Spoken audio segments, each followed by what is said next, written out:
اسے ہاتھ سے نیچے ڈال دے۔ جو ہی موسیٰ علیہ السلام نے لاٹھی نیچے گرائی وہ سانپ بن کر دوڑنے لگا۔ سورۃ القصص آیت 31 میں یہ ذکر یوں آیا ہے، اور یہ آواز بھی آئی کہ اپنی لاٹھی ڈال دو۔ پھر جب اس کو دیکھا کہ وہ سانپ کی طرح پھن پھنا رہی ہے تو پیٹھ پھیر کر واپس ہو گئے، یعنی اس طرح بھاگے کہ پیٹھ پھیر کر نہ دیکھا۔ ایسے میں اللہ تعالیٰ نے آواز دی، اے موسیٰ آگے آ، ڈر مت، یقیناً تو ہر طرح امن والا ہے۔ اسی طرح سورہ طٰہٰ آیت 21 میں فرمایا بے خوف ہو کر اسے پکڑ لے، ہم اسے اسی پہلی سی صورت میں دوبارہ لا دیں گے، یعنی اسے دوبارہ لاٹھی بنا دیں گے۔ موسیٰ علیہ السلام واپس پلٹے، اس کو دم سے پکڑا تو وہ پھر لاٹھی بن گئی۔ اب اللہ تعالیٰ نے فرمایا، اور اپنا ہاتھ اپنی بغل میں ڈال لے۔ سورۃ القصص آیت 32 میں الفاظ یوں ہیں، اپنے ہاتھ کو اپنے گریبان میں ڈال۔ دونوں جملوں کا ایک ہی مطلب ہے کہ اپنے ہاتھ کو کپڑے کے نیچے سے داخل کر کے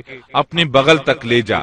موسیٰ علیہ السلام نے ایسے ہی کیا۔ جب ہاتھ باہر نکالا تو وہ اس طرح چمک رہا تھا جیسے سورج، ان کے ہاتھ سے نور عظیم نکل رہا تھا۔ اللہ تعالیٰ سورہ طٰہٰ آیت 22 میں فرماتے ہیں، اور اپنا ہاتھ اپنی بغل میں ڈال لے تو وہ سفید چمکتا ہوا ہو کر نکلے گا، لیکن بغیر کسی عیب اور روک کے۔ یہ دوسرا معجزہ ہے۔ دوسرے مقام یعنی سورۃ القصص آیت 32 میں ہے، اپنے ہاتھ کو اپنے گریبان میں ڈال، وہ بغیر کسی قسم کے روک کے چمکتا ہوا بالکل سفید نکلے گا۔ اور جب ہاتھ کو دوبارہ بغل میں لے جاؤ گے تو روشنی ختم ہو جائے گی، یعنی ایک بار ہاتھ بغل میں دو گے تو روشن ہو کر باہر نکلے گا، اور جب دوسری بار ہاتھ بغل میں لے جاؤ گے تو روشنی چلی جائے گی، اور یہ اللہ تعالیٰ کی طرف سے معجزہ ہوگا۔ سورۃ القصص آیت 32 میں ہے، اور خوف سے بچنے کے لیے اپنے بازو اپنی طرف ملا لے، یعنی جب تو خوف و خطرہ محسوس کرے، تجھے کوئی دھمکی دے اور تجھے کوئی خوف محسوس ہو تو اپنا ہاتھ اپنی طرف ملا لینا، خوف جاتا رہے گا۔ حافظ ابن کثیر رحمت اللہ علیہ فرماتے ہیں کہ موسیٰ علیہ السلام کی اقتداء میں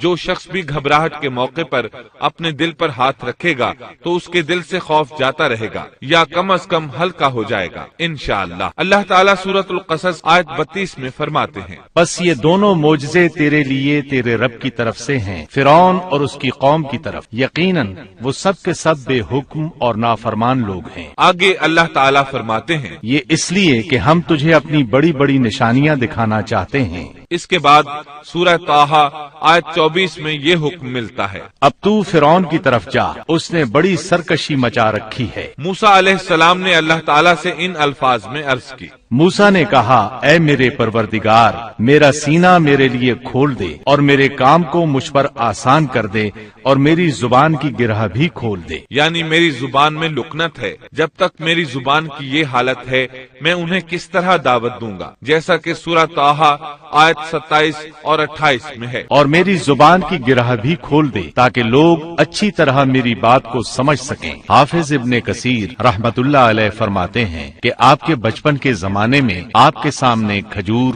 اور انگارے رکھے گئے تھے، آپ نے انگارہ لے کر منہ میں رکھ لیا تھا جس سے زبان میں لکنت ہو گئی، پھر اللہ تعالیٰ سے دعا کی کہ میری زبان کی گرہ کھل جائے۔ موسیٰ علیہ السلام کے اس ادب کو دیکھیے کہ صرف حاجت کے بقدر سوال کیا، یہ نہیں کہا کہ میری زبان بالکل صاف ہو جائے، بلکہ اتنا کہا کہ میری زبان کی گرہ کھل جائے تو لوگ میری بات سمجھ لیں۔ سورہ طٰہٰ آیات 29 تا 36 میں ہے، اور میرا وزیر میرے کنبے میں سے کر دے، یعنی میرے بھائی ہارون کو، تو اس سے میری کمر کس دے اور اسے میرا شریک کار کر دے، تاکہ ہم دونوں کثرت سے تیری تسبیح بیان کریں اور کثرت سے تجھے یاد کریں، بے شک تو ہمیں خوب دیکھنے بھالنے والا ہے۔ اللہ تعالیٰ نے فرمایا، موسیٰ تیرے تمام سوالات پورے کر دیے گئے۔ ابن ابی حاتم میں ہے، عائشہ رضی اللہ عنہا کے بھانجے عروہ رحمت اللہ علیہ بیان کرتے ہیں کہ عائشہ رضی اللہ عنہا عمرے کے لیے جاتے ہوئے کسی اعرابی کے ہاں مقیم تھیں کہ انہوں نے ایک شخص کو سنا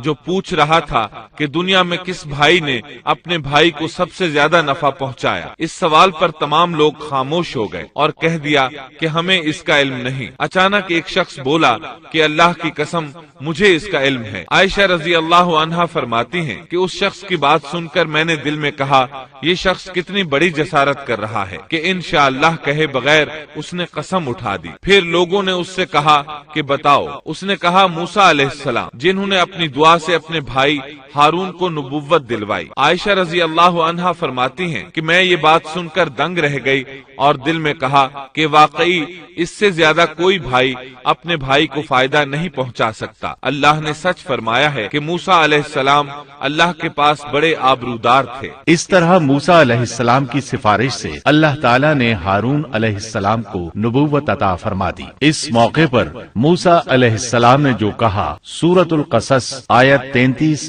تا 35 میں آتا ہے، موسیٰ نے کہا پروردگار میں نے ان کے ایک آدمی کو قتل کیا تھا، اب مجھے اندیشہ ہے کہ وہ مجھے بھی قتل کر ڈالیں گے، اور میرا بھائی ہارون مجھ سے بہت صاف زبان والا ہے، تو اسے بھی میرا مددگار بنا کر میرے ساتھ بھیج دے کہ وہ مجھے سچا مانے، مجھے تو خوف ہے کہ وہ سب مجھے جھٹلائیں گے۔ اللہ تعالیٰ نے فرمایا ہم تیرے بھائی کے ساتھ تیرا بازو مضبوط کر دیں گے اور تم دونوں کو غلبہ دیں گے، فرعون کے لوگ تم تک پہنچ ہی نہیں سکیں گے، ہماری نشانیوں کے سبب تم دونوں اور تمہاری فرمانبرداری کرنے والے ہی غالب رہیں گے۔ موسیٰ علیہ السلام نے سفر طے کیا اور فرعون کی طرف چلے آئے۔ پہلے اپنی ماں، بہن اور بھائی سے ملے، پھر اپنے بھائی ہارون کو ساتھ لے کر فرعون کی طرف چلے۔ آپ نے دستک دی تو دربانوں نے آپ کو واپس لوٹا دیا۔ وہ صرف قوم کے سرداروں ہی کو اس کے پاس جانے دیتے تھے۔ انہوں نے موسیٰ علیہ السلام سے کہا واپس چلے جاؤ۔ تب موسیٰ علیہ السلام نے فرمایا انی رسول،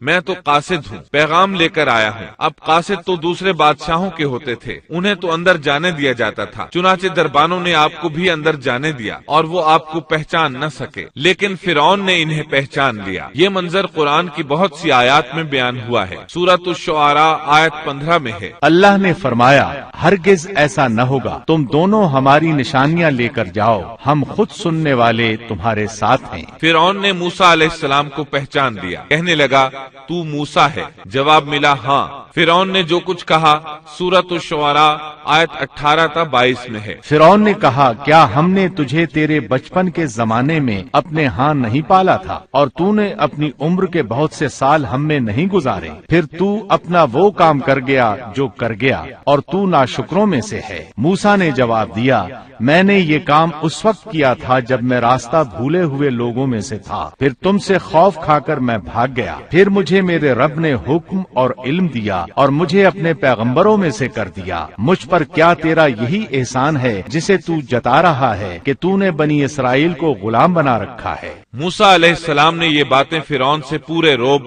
اور دبدبے سے کہیں۔ تب فرعون بولا وما رب العالمین، وہ رب کون ہے جس کی طرف تو ہمیں بلانا چاہتا ہے؟ موسیٰ علیہ السلام نے فرمایا وہ آسمانوں اور زمین اور ان کے درمیان کی تمام چیزوں کا رب ہے اگر تم یقین رکھنے والے ہو۔ یہ باتیں موسیٰ علیہ السلام نے فرعون کے دربار میں سر عام تمام لوگوں کو مخاطب کر کے کہی تھی۔ آپ کی بات کا فرعون نے جو جواب دیا وہ سورۃ الشعراء آیت 25 تا 28 میں ہے۔ فرعون نے اپنے ارد گرد والوں سے کہا کیا تم سن نہیں رہے؟ موسیٰ نے فرمایا وہ تمہارا اور تمہارے اگلے باپ دادوں کا پروردگار ہے۔ فرعون نے کہا لوگوں تمہارا یہ رسول جو تمہاری طرف بھیجا گیا ہے یہ تو یقیناً دیوانہ ہے۔ موسیٰ نے فرمایا وہی مشرق اور مغرب کا اور ان کے درمیان کی تمام چیزوں کا رب ہے اگر تم عقل رکھتے ہو۔ موسیٰ علیہ السلام نے اب ایسی چیزوں کا ذکر شروع کیا جو فرعون کے بس میں نہیں تھی، اس لیے کہ فرعون کہتا تھا میں رب ہوں، جبکہ موسیٰ علیہ السلام فرما رہے تھے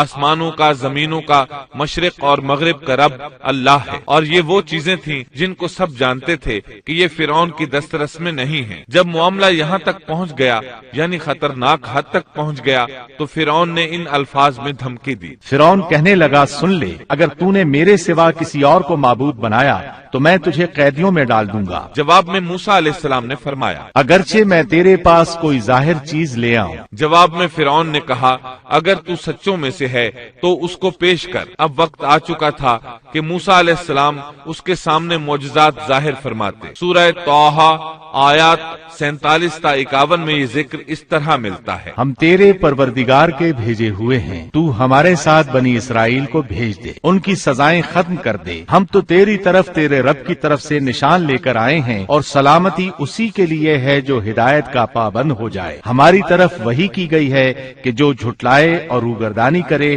اس کے لیے عذاب ہیں۔ فرعون نے پوچھا، اے موسیٰ، تم دونوں کا رب کون ہے؟ انہوں نے جواب دیا، ہمارا رب وہ ہے جس نے ہر ایک کو اس کی خاص شکل و صورت عنایت فرمائی، پھر راہ سمجھا دی۔ اس نے کہا، اچھا یہ تو بتاؤ اگلے زمانے والوں کا حال کیا ہونا ہے؟ فرعون کا مطلب یہ تھا کہ جنہوں نے اس رب کی عبادت نہیں کی جس کے بارے میں تو ہم سے گفتگو کر رہا ہے، ان کا حال کیا ہوگا؟ موسیٰ علیہ السلام نے جو جواب دیا اس کا ذکر سورہ طٰہٰ آیت 52 میں آیا ہے۔ انہوں نے جواب دیا، ان کا علم میرے رب کے ہاں کتاب میں موجود ہے، نہ تو میرا رب غلطی کرتا ہے نہ بھولتا ہے۔ سورہ طٰہٰ آیت 53 اور 54 میں اللہ تعالیٰ اپنا تعارف یوں بیان فرماتے ہیں، اسی نے تمہارے لیے زمین کو فرش بنایا ہے اور اس میں تمہارے چلنے کے لیے راستے بنائے ہیں، اور آسمان سے پانی بھی وہی برساتا ہے، پھر اس برسات کی وجہ سے مختلف قسم کی پیداوار بھی ہم ہی پیدا کرتے ہیں، اور تمہیں اجازت دی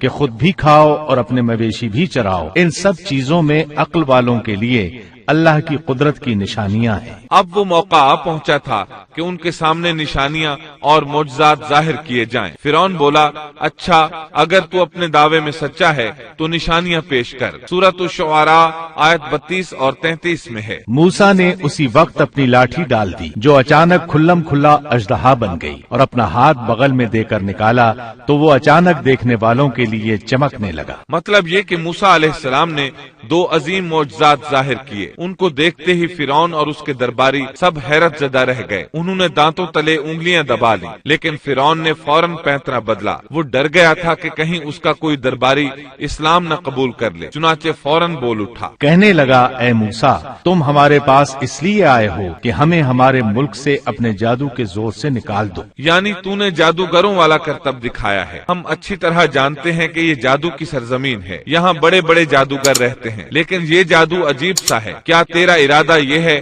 کہ تو اپنے جادو کے زور سے ہمیں مرعوب کر کے بنی اسرائیل کو لے جائے؟ لیکن ہم مرعوب ہونے کی بجائے تیرا مقابلہ کریں گے۔ سو ہم بھی تمہارے مقابلے میں ایسا ہی جادو لائیں گے۔ تو ہمارے اور اپنے درمیان ایک وعدے کا وقت مقرر کر لے، نہ ہم اس کی خلاف ورزی کریں اور نہ تم کرو، کسی ہموار میدان میں مقابلہ ہو۔ موسیٰ علیہ السلام تو اسی موقع کی تلاش میں تھے تاکہ سب لوگوں کو دعوت دے سکیں۔ موسیٰ علیہ السلام نے اسی وقت کہا۔ موسیٰ نے جواب دیا کہ زینت اور جشن کے دن کا وعدہ ہے، اور یہ کہ لوگ دن چڑھے ہی جمع ہو جائیں۔ مطلب یہ تھا کہ چاشت کے وقت لوگوں کو جمع ہونے کے لیے کہا جائے۔ فرعون نے 40 جادوگر بلائے، اپنی مرضی سے ان کا انتخاب کیا۔ وہ سب کے سب نوجوان تھے۔ انہوں نے بڑے بڑے جادوگروں سے بچپن ہی سے جادو کا فن سیکھنا شروع کر دیا تھا۔ اپنے بچپن سے لے کر جوانی تک وہ جادو ہی سیکھتے رہے تھے۔ غرض سب کے سب یعنی 40 جادوگر جمع ہو گئے، پھر میدان میں آئے۔ موسیٰ علیہ السلام نے انہیں جن الفاظ میں ڈرایا وہ سورہ طٰہٰ آیت 61 میں آئے ہیں۔ موسیٰ نے ان سے کہا، تمہاری شامت آ چکی ہے، اللہ تعالیٰ پر جھوٹ اور افطرا نہ باندھو، کہیں اللہ تمہیں کسی قسم کی سزا سے نیست و نابود نہ کر دے، اور جو جھوٹ باندھتا ہے وہ بالآخر ناکام ہی رہتا ہے۔ جادوگروں نے یہ سن کر چہمے گوئیاں شروع کر دی۔ ان کو لوگ تو سن رہے تھے لیکن فرعون نہیں سن رہا تھا۔ سورہ طٰہٰ آیت 62 میں ہے۔ بس یہ لوگ آپس کے مشوروں میں مختلف رائے ہو گئے اور چھپ کر چپکے مشورہ کرنے لگے۔ مطلب یہ کہ وہ آپس میں کہنے لگے، ممکن ہے یہ نبی ہی ہوں، انہوں نے ہمیں پہلے ہی خبردار کر دیا ہے۔ کچھ کی رائے اس کے خلاف تھی۔ پھر صلاح مشورے کے بعد یہ سب فرعون کے پاس آئے اور کہنے لگے، اگر ہم غالب آ گئے تو کیا ہمیں کوئی بڑا صلہ اور انعام بھی ملے گا؟ جواب میں فرعون نے کہا، ہاں، بلکہ اس سے بڑھ کر یہ کہ تم اس صورت میں ہمارے مقرب لوگوں میں داخل ہو جاؤ گے۔ اب ان میں لالچ پیدا ہوا، لوگوں میں اعلان کرنے لگے، کہنے لگے، بے شک یہ دونوں محض جادوگر ہیں، ان کا پختہ ارادہ ہے کہ یہ اپنے جادو کے زور سے تمہیں تمہاری سرزمین سے نکال باہر کریں اور تمہارے عمدہ مذہبی طریقے کو ختم ہی کر دیں۔ پھر آپس میں باتیں کرتے ہوئے یوں کہنے لگے کہ اختلاف نہ کرو، سب مل کر اپنی تدبیر آزماؤ اور صف بنا کر مقابلے میں میں آؤ۔ چنانچہ 40 کے 40 جادوگر ایک ہی صف بنا کر فخر اور غرور سے چلتے ہوئے موسیٰ علیہ السلام کی طرف بڑھنے لگے۔ ادھر موسیٰ علیہ السلام آگے بڑھے، بس ہارون علیہ السلام آپ کے پیچھے تھے۔ لوگوں کی حالت دیکھنے کے قابل تھی۔ ان کی زبان پر یہ الفاظ تھے، جو آج غالب آ گیا وہی کامیاب ہے۔ جادوگر پھر کہنے لگے، اے موسیٰ، یا تو پہلے ڈال یا ہم پہلے ڈالنے والے بن جائیں۔ اللہ سبحانہ و تعالی نے موسیٰ علیہ السلام کی طرف وحی کی کہ پہلے انہیں ڈالنے دے۔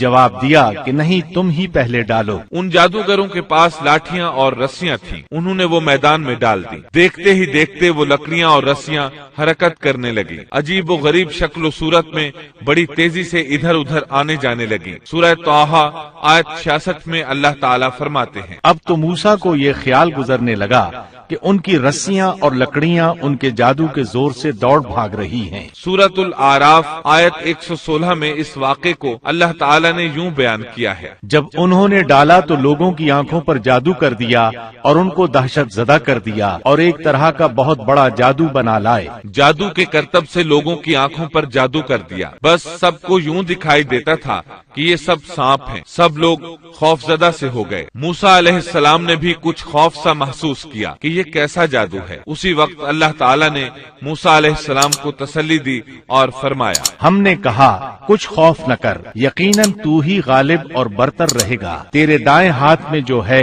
وہ ڈال دے۔ سیدنا ہارون علیہ السلام نے آپ کو لاٹھی پکڑائی، آپ نے اس کو میدان میں ڈال دیا، وہ اژدہا بن گئی اور اس نے ان تمام کو نگلنا شروع کر دیا۔ اللہ تعالیٰ سورہ طٰہٰ آیت 69 میں فرماتے ہیں، اور تیرے دائیں ہاتھ میں جو ہے اس کو ڈال دے تاکہ یہ ان کی تمام کاریگری کو نگل جائے۔ انہوں نے جو کچھ بنایا ہے یہ صرف جادوگری کے کرتب ہیں، اور جادوگر کہیں سے بھی آئے کامیاب نہیں ہوتا۔ جادوگروں نے پورے مجمع پر جادو کر رکھا تھا۔ جب موسیٰ علیہ السلام کا عصا ان سب کو نگل گیا تب انہوں نے جان لیا کہ ان کے جادو کے جواب میں یہ جادو نہیں ہو سکتا، یہ تو اللہ تبارک و تعالی کی طرف سے معجزہ ہی لگتا ہے۔ اللہ تعالی سورہ طٰہٰ آیت 70 میں فرماتے ہیں، جادوگر سجدے میں گر گئے اور کہنے لگے، ہم تو ہارون اور موسیٰ کے رب پر ایمان لے آئے۔ انہیں یقین ہو گیا تھا کہ یہ جادو نہیں ہے بلکہ یہ اللہ کا معجزہ ہے۔ ان کے الفاظ سن کر فرعون غضبناک ہو گیا،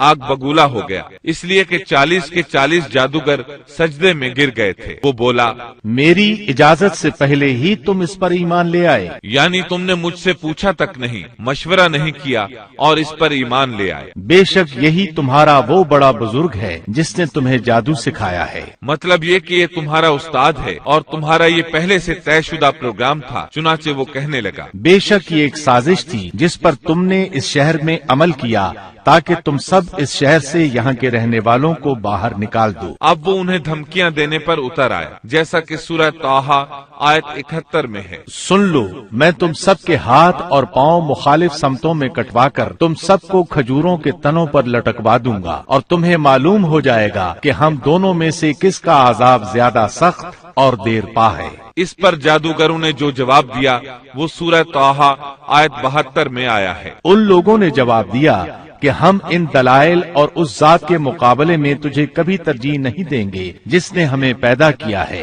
تجھے جو کرنا ہے دل کھول کر کر ڈال، تو سوائے اس کے کہ اس دنیاوی زندگی میں کچھ کر لے، اور کر بھی کیا سکتا ہے۔ فرعون نے فوراً ان جادوگروں کو مذکورہ سزا دلوائی اور جادوگر یہ کہتے ہوئے چلے، اب ہم اپنے پروردگار پر ایمان لا چکے تاکہ وہ ہمارے پچھلے گناہ معاف کر دے، اور تو نے جو جادو کے سلسلے میں ہم پر زور ڈالا اس کو بھی معاف کر دے، اور اللہ تعالیٰ ہی بہتر اور سدا باقی رہنے والا ہے۔ سیدنا عبداللہ بن عباس رضی اللہ عنہما فرماتے ہیں کہ ان جادوگروں کے علاوہ اس قوم سے 3 ہی افراد ایمان لائے تھے، ایک آسیہ، دوسرا وہ دوڑ کر آنے والا آدمی، اور تیسرا وہ آدمی جو آل فرعون میں سے تھا اور اپنے ایمان کو چھپائے ہوئے تھا۔ باقی سب کے سب کفر پر ہی ڈٹے رہے۔ اب سب پر حق عیاں ہو چکا تھا۔ فرعون نے اپنی خاص جماعت سے مشورہ کیا کہ اب کیا کیا جائے۔ انہوں نے مشورہ دیا کہ بنی اسرائیل پر عذاب بڑھا دیا جائے۔ سورۃ المومن آیت 25 میں اس کا ذکر آیا ہے۔ جب ان کے پاس موسیٰ ہماری طرف سے دین